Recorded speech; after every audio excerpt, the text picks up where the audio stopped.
What's going on, everyone? Welcome back to the channel. Here today, as you can tell by the title, I am working on a few text effects you can use in Photoshop, and I'm going to show you guys how you can do just a small few. First, what you're going to want to do is open up your Photoshop app, whichever version you have, click File and New, come down here and just make a new file with the width at 1920, the height by 1080 because that's the normal canvas size for a screen. RGB mode color 8-bit. Just put the you can put the background settings on transparent and just hit create. Once you've done that, come over to the paint bucket tool, click it and make sure you have the foreground color as black selected and you have a starting layer. Just click anywhere on the screen which will create a black background. Go down to the bottom right hand corner, create a new layer, go to your type tool. Make sure you come up here to your paint bucket color tool for your typing. Make sure it's on white originally and click OK. I'm going to go over up to my fonts list and I'm going to use GM Graphic. It's something you can download. Just click anywhere for the text to pop up. And I'm just going to use the example of writing your. And I'm going to change the settings to semi-bold, like so, and hit the tick or press enter. Hit Command T or Control T and click the top right corner just to expand the size. And I'm going to place it in the center there. Now, if your lines don't come up like your guidelines, as I've shown you in a previous video, you go up to your View tab, make sure you go to your Show, and make sure you have your Smart Guides ticked.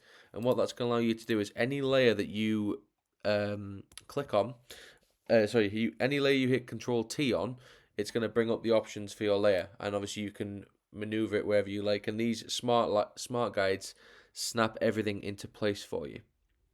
Now I'm just going to put it central, maybe about a third of the way down, just like so.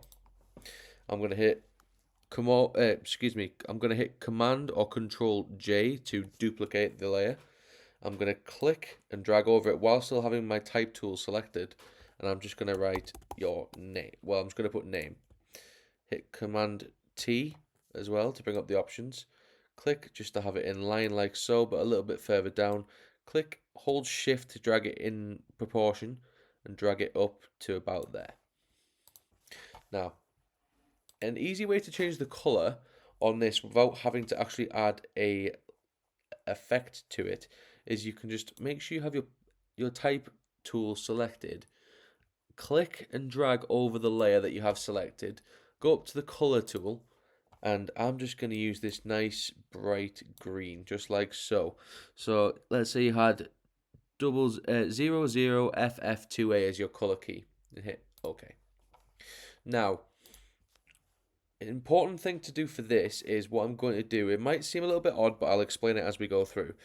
The first effect we're going to use here is we're going to use what I like to call just a stroke effect, meaning that as you look at the two layers, obviously they are both filled with the paint bucket tool. That's going to change. So what I'm going to do is I'm going to actually go over to the name tool I've got, double click it to bring up the properties and layer styles. What we're going to do is we're going to go to the stroke effect, just like so, click on it.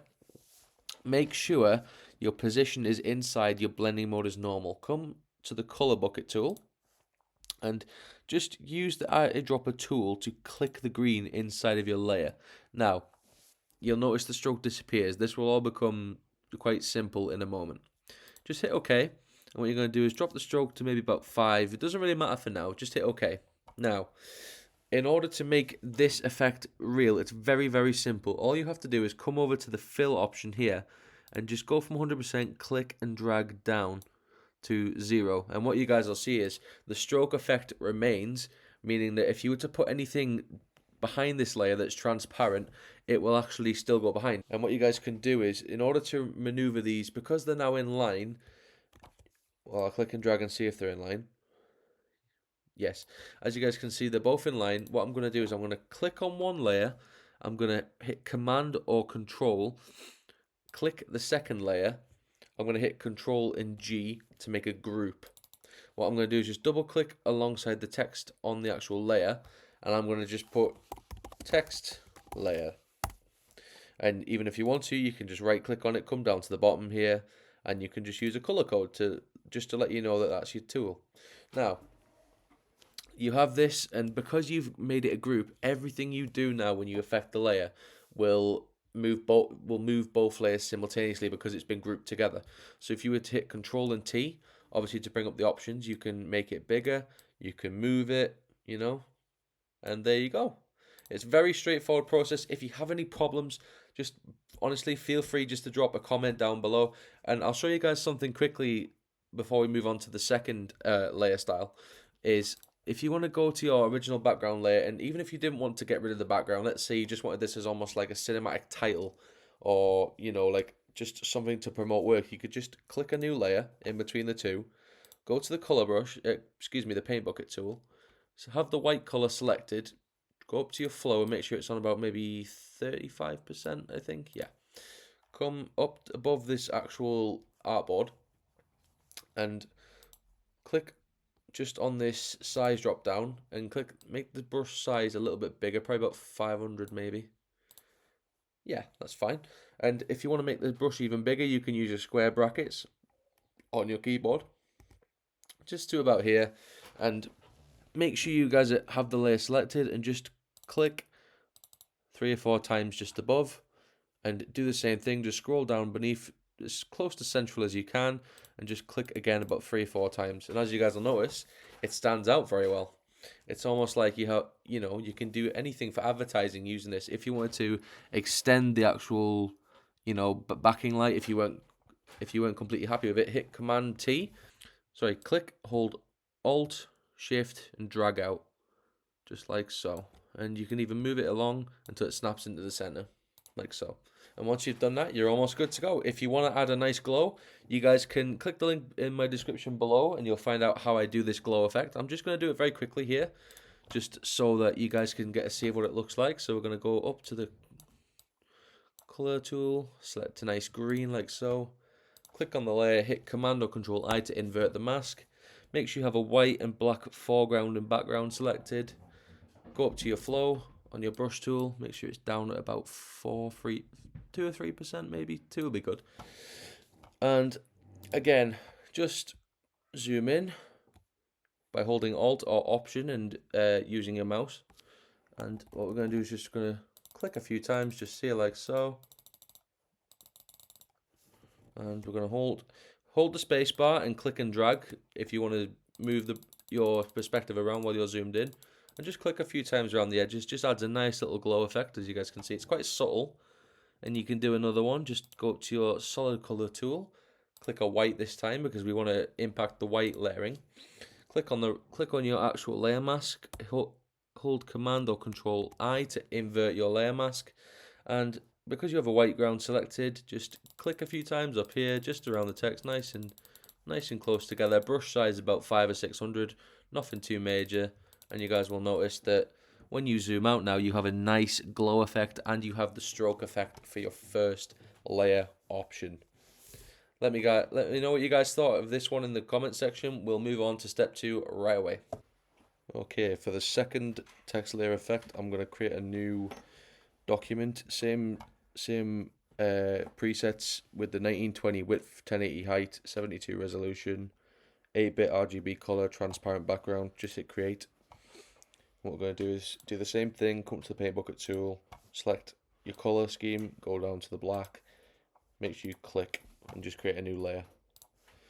This time go down to the horizontal text tool, again create a white color, click and again it should be preset to semi-bold, which is fine. Control or Command J to duplicate the layer.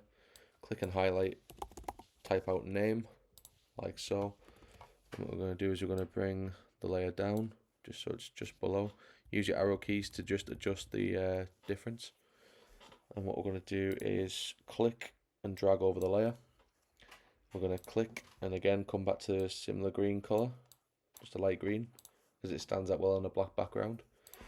Again, click, hold shift, click the other layer, Command or Control T to bring up the perspective, click and drag up to increase the size, and use your smart guides to snap it into place. What we're going to do now is going to go down to our text tool, and we're going to come up and I'm going to use the Flood STD font, and I'm going to hit Command or Control T, click and drag up. I'm going to use that to click and we're going to select Flood STD. You're going to hover over the layer, click and drag up until it gets into the size you want. Once you have it centered, what you're going to do is you're going to use your move tool. Make sure you still have your name layer selected and use your arrow keys to move it up just slightly until it's hanging over your original text layer. Select both the layers, bring them nice and central, and again bring the size up just a little bit by clicking and dragging from the corner until it's central. Now go to your original your layer, right click, and then you're going to rasterize the type, meaning that it's directly accessible. So you're going to go down now to your eraser tool, which you should find just above your paint bucket tool. Make sure you have the hardness on 0%. Make sure your size is about, again, 500. You can actually make it a little bit smaller, actually. With this, actually, I said about having the flow higher. Bring it actually down a bit to move about 35%. That's perfect. Make sure you have your eraser selected and just click just around the supporting areas, just lightly.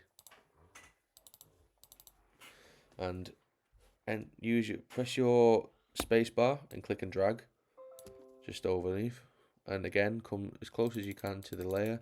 Just click nice and gently around the edges,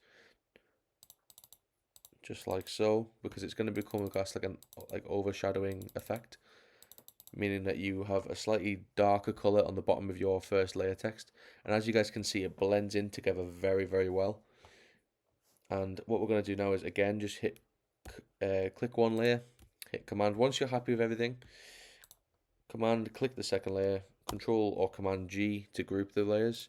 Again, you can just call it text layer. Again, come down to this color selection. You can use the red key to mark it, and you're going to go to your adjustments, click your solid color, put it as a light green again. Click on the right hand side of the layer mask, Command or Control I to invert the mask. Click your blending options and go down to linear dodge add. Make sure you have your brush tool selected. Make sure your flow is low, probably about 2 or 3%. You don't want it very high because you don't want it to overpower your actual colors. Use your square bracket key to adjust the size of your brush, just bigger than the text, probably about there. And just click a few times, just nicely, just to add a bit of a glow, just like so. And with it being a linear dodge add, it's just going to add to the glow. It's not going to overpower it. You can make your brush size bigger as you zoom out, just to add a nice effect. And if you wanted to, again, you can just click the solid color mask again, and this time select the white. Click on the right hand side of the mask, still Command or Control I to invert the layer mask. And what you're going to do now again is just go to linear dodge add on your blending options. Click the paint bucket tool, and just click over the original text layer because it's going to make the colors stand out a little bit, like so. So as you guys can see, you have a lovely little glow effect on the colors. And again, if you wanted to, just go over your original background color, and you can go back to your white color tool, bring the flow up to about 35-36%. That's fine. Make sure the hardness is on 0%, the size of the brush on, quite high, few hundred, probably about 900 looks good.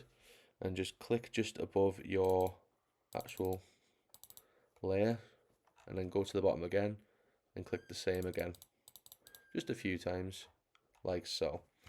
And you can hit Command or Control T to bring up your layer options. Hit Alt or Option as well as the Shift key. Click from the side and drag out into the edges. And again, you can just, once you've released those, you can click and drag it in until your smart guides correct it. Just like so. If you don't want it to be quite as aggressive, you can turn down the fill to about 70%. And voila, there we have it, your second your second text effect that you can use. Again, any problems, just comment down below on the video and I will assist any way I can. But for now on, we'll move on to the third text layer effect. Okay, we are moving on to the third and final text effect in this video. Again, all you want to do is just create the exact same background template that we've just selected, which was you have a new document, a width of 1920 by 1080, a resolution of 72. Your color mode, you want to be RGB color, 8-bit, and you want to have your background on transparent. And when you open up your new document, create a new layer just on top of your background. Have a paint bucket tool selected with the color black. Create a new layer. Come down to your horizontal text tool. Make sure the color is on white. And what you're going to want to do is just click your. Just nicely done. Hit Command or Control J in order to duplicate the layer. Just type out name. Command or Control T to bring it down, and just adjust it until it's centralized, like so. Okay. Again, go to your text tool, click and drag over, edit the color to a nice warm green color, like so. Click on one layer, hold Shift, click the other layer, Command or Control T to bring up the properties, click and drag out until you have it centralized, like so. Now, what this effect is called is liquifying. So what you're going to do is you're going to basically like bring both layers together, and you're going to basically just use the liquify effect to basically like manipulate the size, shape, width, and pattern, if you like, of the actual text. So what I'm going to do now is it's very simple to show you. As I said, click both, right click, and what I want you to do is just rasterize the type of them both. And what you're going to do is just go down and merge both layers. You can adjust it and just put it like, name it text. And if you want to, you can color code it. There's no problem there. Again, just use the red like I've shown. And what we're going to do here is, this is very important. We're going to go create a smart object when we right click. Go down to the filter, click liquify.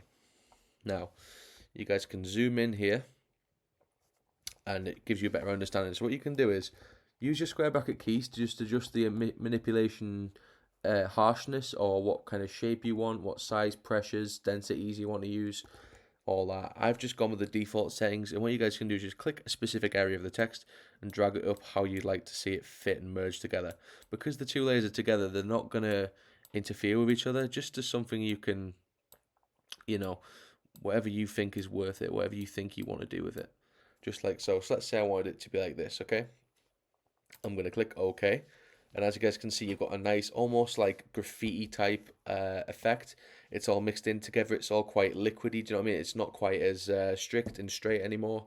And again, because you've got this done, you can just double click on the actual liquify text there, and you can come up and you can readjust it, or you know, you can restore all so it goes back to normal, and you can go again, and whichever shape pattern you want, whatever things you want to work, you can make it as strict and as harsh and as oddly shaped as you want, and click OK. If you don't like it, again, just click back on the liquify and restore all the defaults. For me personally, I'm just going to give this a little bit of a go. We're going to try and just interrupt the patterns just a little bit, just so it's not too harsh, but it's just a little bit of a difference, you know, make it a bit more stylish. So there you go. Once again, we can go down to our adjustments layer, click a solid color, go down to the green, click over the right layer mask, Control or Command I to invert the layer mask. Go down to your blending options, click linear dodge add, click to your brush, make sure your foreground and background colors are white and then black. Bring the fill of this all the way down because you do not want it to be too harsh on your colors. Zoom in and bring your brush size down using your square Bring your brush size down using your square brackets like so, just so you get a nice little effect on the glow. Hold the space bar and click and drag along to view in the tight areas, like so, until you're happy with it. Zoom out, so you have a nice little glow effect on the green. And then what you're going to do again is you are going to do the same thing. Go down to your solid color options, you're going to click the white this time, click on the same thing, Command or Control I to invert the layer mask, blending options, linear dodge add, Go onto your paintbrush. It should be on the same exact tools, but if you need the help, smoothing 100%, opacity 100%, flow on 2 or 3%, nothing too high.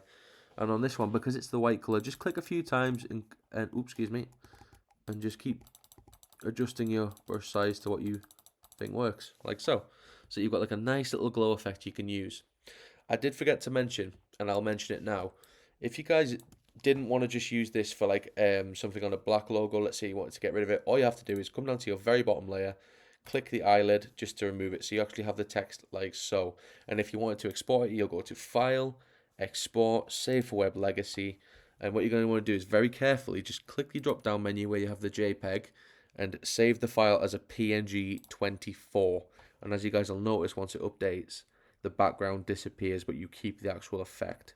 I'm not going to do that because personally that's not what I'm going to save it for, but you have the option there for you. Any problems, just comment down below. I'll help you as best I can. But like I said, I like using the black background layer. So again, create a new layer just above, go down to the paint bucket tool, make sure the hardness is on 0%, you have a white brush selected, bring your flow up to about 35%, go to the top end of your artboard, and what we're going to do is just use the paintbrush tool, use the square bracket keys to adjust the size of your brush, click a few times, come down to the bottom as straight as you can, doesn't have to be perfect, and click a few times like so.